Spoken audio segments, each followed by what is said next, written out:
आप सभी दर्शकों को होली की हार्दिक शुभकामना। नमस्कार, मैं हूं रिपु मिश्रा और आप देख रहे हैं चंपारण मिरर। होली का त्यौहार सामने है। 2 दिनों में होली का त्यौहार होगा और बड़े हर्षोल्लास से इस त्यौहार को हम मनाते हैं। बड़े सौहार्द से भाईचारा का संदेश देता है यह पर्व। लेकिन हमारे कुछ ऐसे शिक्षक बंधु हैं, शायद उनके घर में होली का पकवान नहीं पकेगा, शायद उनकी यह होली फीकी रह जाएगी। आप और हम तो होली मनाएंगे बड़े शौक से, रंग अबीर गुलाल खेलेंगे। हमारे साथ बहुत सारे शिक्षक बंधु बैठे हैं, आप मुझे भी देख रहे हैं, मैं अबीर लगाया हूं, सभी शिक्षक बंधु अबीर लगाए हैं क्योंकि हम होली मिलन समारोह कर रहे हैं। लेकिन आज हम बात करेंगे अपने उन शिक्षक बंधुओं के ऊपर जिनके घर शायद होली का पकवान नहीं बनेगा। अब क्यों नहीं उनके घर होली का पकवान पकेगा, ये बताएंगे हमको बिहार माध्यमिक शिक्षक संघ के जिला पश्चिम चंपारण के जिला अध्यक्ष मोहम्मद सनौल्लाह साहब। सर, सबसे पहले आपका स्वागत है चंपारण मिरर पर। आपका भी रिपु भाई, माध्यमिक शिक्षक संघ भवन में स्वागत है।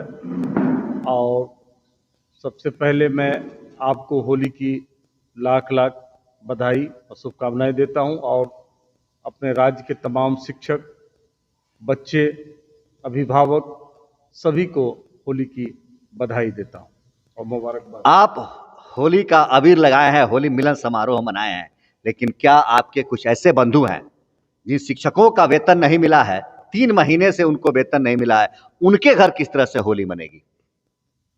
उनकी होली और मुसलमानों का ईद, ये दोनों फीका रहेगा और इसके सारे जवाबदेही जो है यहाँ के जिला शिक्षा पदाधिकारी, यहाँ के स्थापना डीपीओ और उनके कर्मचारी जो है, इन्होंने जानबूझकर शिक्षकों का जो नियोजित और विशिष्ट शिक्षक है उनका वेतन लगभग 3 महीने से ये नहीं दे रहे हैं। हम लोगों ने बार बार गुहार लगाया, बार बार इनसे कहा, लेकिन इन्होंने कोई सुनवाई नहीं किया और आखिर ये पर्व भी हमारा बीत गया।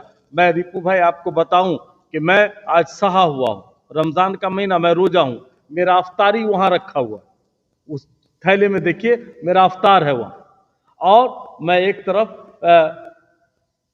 होली मिलन समारोह भी कर रहा हूं। ये गंगा जमनी तहजीब है और यही बात अगर विधान परिषद और विधानसभा में जो ये लीडर बैठे हैं, ये अगर बता देते तो हमारे देश में इस तरह के माहौल नहीं होता। हम लोग भी तो सनातनी हैं, इन सनातनियों का पर्व नहीं मन रहा है, उसके लिए कोई चिल्ला नहीं रहा है, उसके लिए कोई कार्रवाई की बात नहीं हो।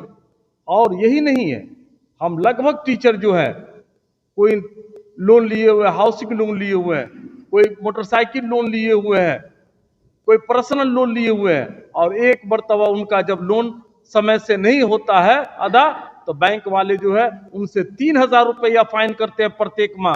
उनका सिविल डाउन हो रहा है।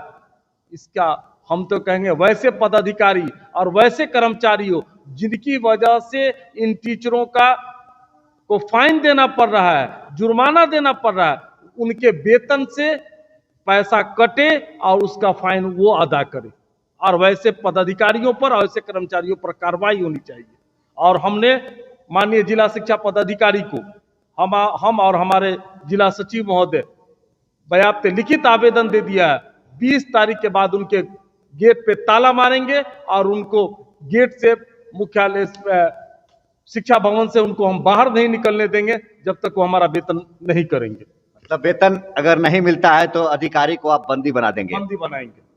क्या ऐसा लगता है क्या कि लालू प्रसाद यादव की जंगल राज की दुहाई बार बार हम देते हैं, उस समय भी शिक्षकों के साथ इस तरह से भेदभाव होता था, पेमेंट समय पर नहीं मिलता था, तो उस समय हम बंदूक की लड़ाई कहते थे, बंदूक की डकैती कहते थे, आज कलम की डकैती हो रही है। देखिए, उस समय में भी जंगल राज किस वजह से कहा जाता था? उस टाइम में भी कर्मचारियों को समय से वेतन नहीं मिलता था, इसलिए उसको जंगल राज कहा गया। और वही दिन ये पर सरकार चाहती है, लेकिन कहीं ना कहीं ये सरकार के जो पदाधिकारी हैं, सरकार की किरकिरी करना चाहते हैं, सरकार को बदनाम करना चाहते हैं, और ऐसे ही पदाधिकारियों की वजह से सरकार बदनाम हो रही है और जनता में भी और उसके कर्मचारियों में भी आक्रोश पैदा कर रही है यही ऐसे पदाधिकारी, और यही को जंगल राज कहते हैं, जो जंगल राज फिर दोबारा वापस आ गया। क्या कहेंगे आप सचिव साहब कुछ?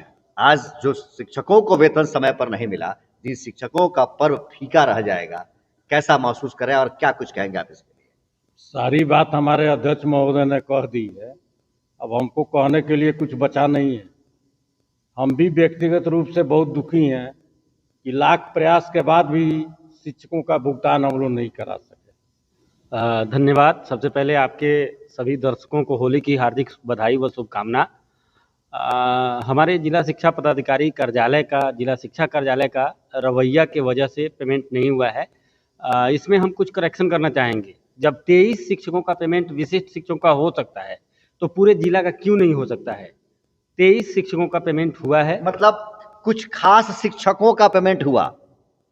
अगर 23 का हुआ मतलब कुछ खास शिक्षकों का पेमेंट हुआ, तो क्या ये कुछ खास विशेष रूप से कुछ विशेष क्राइटेरिया के अंतर्गत आते हैं, या उनके साथ क्या ऐसा रहा कि उनका पेमेंट हुआ बाकी का नहीं हुआ? नहीं, वो ऐसा कुछ नहीं कह सकते हैं। उस 23 में मेरा भी नाम है और ना ही हमने किसी से पैरवी और ये सब इस तरह से कोई नहीं हुआ है। टेस्टिंग के तौर पे उन लोगों ने विशिष्ट शिक्षकों का पेमेंट देने का कार्य किया और उसमें रेंडमाइजेशन से जिनका भी नाम ऑन बोर्डिंग होकर आया, NSDL से ट्रांसफर होकर आया, उन लोगों को दिया गया। शायद ये काम में अगर तेजी होती तो सभी शिक्षकों का और हमारे भाई बंधु जो बचे हैं उनको भी मिल जाता। तो अभी जैसे सुबह बातचीत हो रही थी तो कहा जा रहा है कि बहुत जल्दी कर लिया जाएगा, लेकिन कब, क्यों? तो विशेष कैटेगरी नहीं कह सकते हैं, वो टेस्टिंग के तौर पे किया गया है, लेकिन क्यों विलम्ब हो रहा है, कहाँ से लापरवाही है, इस पे अध्यक्ष जी ने कहा ही है अगर इसको नहीं सुधार किया जाता है तो आगामी सप्ताह में हम लोग धरना करेंगे और इसके लिए जो भी आवश्यक कदम होगा, जरूरी कदम होगा, उसको उठाएंगे। क्या इस बात को माना जाए कि अगर विभाग के माध्यम से शिक्षकों का वेतन समय पर नहीं मिलता है तो क्या शिक्षक संघ आंदोलन करेगा?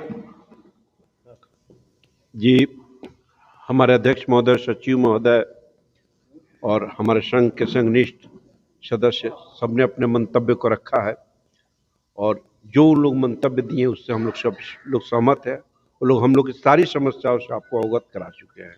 क्या कुछ कहेंगे आप? जी, हमारे माध्यमिक शिक्षक संघ के जो अध्यक्ष, सचिव और ऊपरी वरीय सदस्य हैं, उनके निर्देशानुसार हम लोग अपना कार्य करेंगे। मतलब शिक्षक संघ तैयार है और अपने अध्यक्ष महोदय का साथ देगा अगर आंदोलन की बात आती है तो? जी जी, बिल्कुल हम लोग अपने अध्यक्ष महोदय के साथ है और उम्मीद करते हैं कि नए शिक्षा पदाधिकारी जो बने हुए हैं वो अपना कर्तव्य का पालन करेंगे और हमारे जो शिक्षकों का पेमेंट नहीं हुआ है उसको पेमेंट दिलाने का भरसक प्रयास करेंगे। हम भी आप सभी दर्शकों से अनुरोध करना चाहेंगे कि आप अपने माध्यम से शिक्षकों के इस दुख दर्द को शेयर करें ताकि अधिकारियों तक पहुंचे और कोशिश हो कि होली पर्व के पहले पहले उन शिक्षकों का वेतन आ जाए जिनका वेतन रुका हुआ है, ताकि उनके घर भी होली बड़े खुशी पूर्वक मनाई जा सके। आप सभी दर्शकों को होली की हार्दिक शुभकामना।